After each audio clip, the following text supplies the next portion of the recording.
Kalau untuk skor rata-rata UTBK di sana itu cukup lumayan tinggi sih.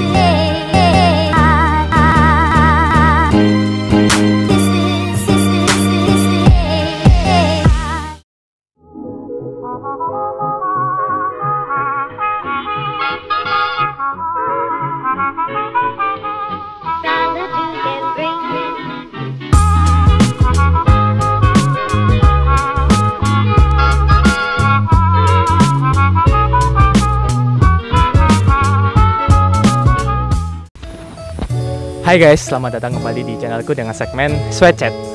Jadi di episode kali ini aku sudah bersama dengan salah satu temanku. Boleh kenalan diri bro, namanya siapa?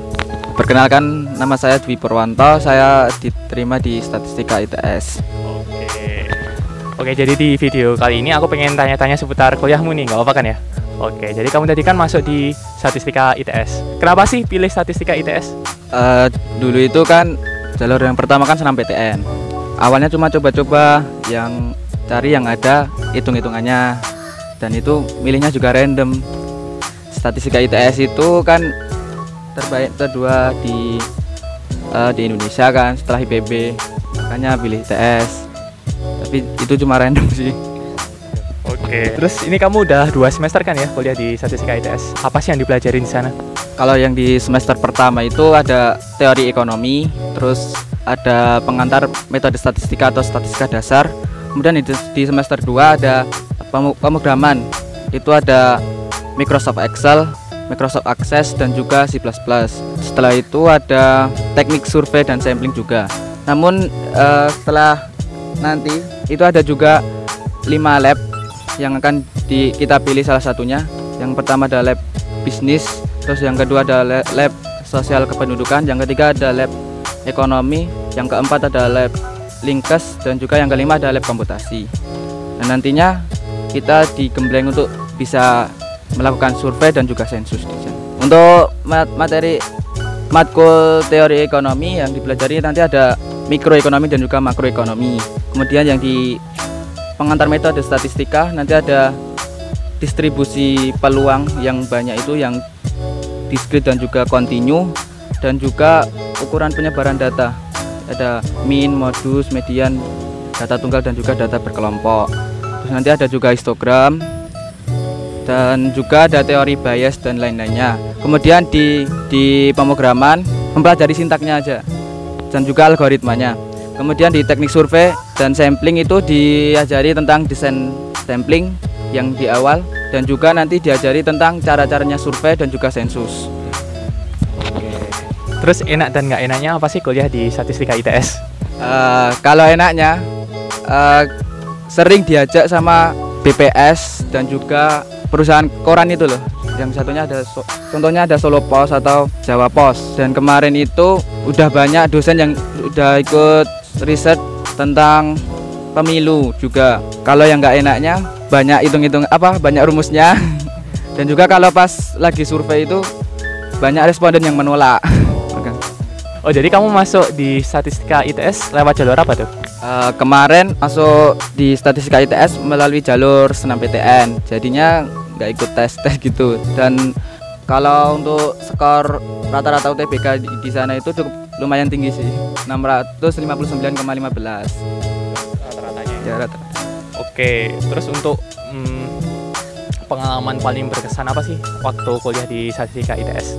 Pengalaman yang paling berkesan salah satunya yaitu kemarin ikut sahabat survei yang dari BPS, ikut menyukseskan survei penduduk 2020, yaitu mengajak orang-orang untuk mengisi sensus penduduk online, dan itu sudah terhitung magang di sana, dan nantinya akan dapat sertifikat nasional dan juga dapat surat rekomendasi buat ikut petugas sensus di daerahnya masing-masing.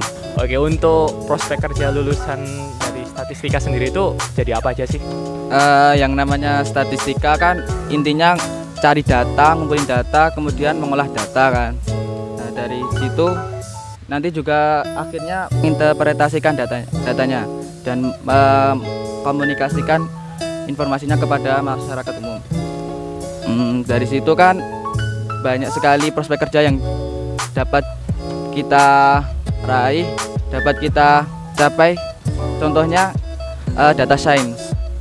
Data science kan cukup terkenal karena data science kan bekerja menggunakan big data, dan juga big data kan udah tersedia sangat banyak. Maka dari itu peluang kerja yang di data science itu cukup menjanjikan dan juga cukup mudah sih katanya. Kemudian prospek kerja yang lain itu ada menjadi petugas survei dan juga petugas sensus. Dan juga kebanyakan prospek kerjanya itu di perusahaan-perusahaan menjadi market research. Jadinya mereka menyebarkan kuesioner ataupun survei-survei langsung ke lapangan untuk mengetahui target pasar ataupun prediksi kedepannya gimana untuk penentuan target pasar selanjutnya.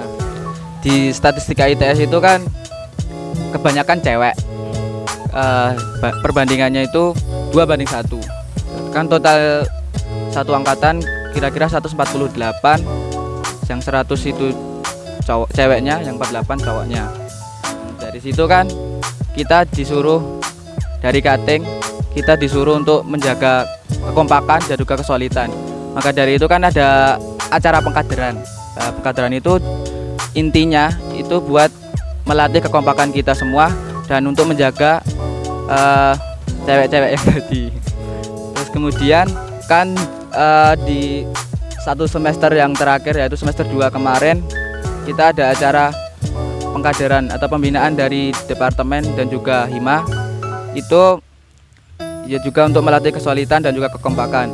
Itu ada beberapa acara yang misalnya ada pembuatan buku angkatan. Itu wajib sekali untuk pengenalan satu sama lain, sehingga saat kita membutuhkan bantuan kita tahu, kita bisa minta bantuan ke dia dan tahu namanya. Masa kita mau minta bantuan tapi nggak tahu namanya, kan juga nggak enak. Terus kemudian pokoknya di sana nanti ada banyak pelatihan lah di semester pertama dan juga kedua untuk pelatihan kejurusan yang nantinya dapat digunakan sebagai bekal kedepannya di ITS dan juga di masyarakat umum. Mantap. Oke, untuk closing nih buat penutup ya, kira-kira ada tips and trick atau saran nggak nih buat para pejuang PTN tahun ini? Buat tips and tricks pejuang PTN tahun ini, kalau untuk yang kelas 10 sama 11 kan masih ada kesempatan buat SNMPTN, maka tingkatkanlah belajar kalian dan juga tingkatkan nilai kalian, nilai rapat kalian maksud saya. Terus kemudian untuk kelas 12 yang akan melaksanakan UTBK pada tahun ini, lebih giat lagi belajarnya dan juga diperbanyak doa dan juga sholawatnya. Oke guys, mungkin sekian aja untuk video episode kali ini. Apabila kalian masih punya pertanyaan seputar statistika ITS, bisa tanyain langsung aja di Instagram Dwi di bawah ini. Oke, jika kalian masih punya request untuk bahas jurusan dari mana atau universitas dari mana, boleh aja langsung request di kolom komentar di bawah. Dan jangan lupa untuk terus subscribe, like, and share video ini. And see you next time.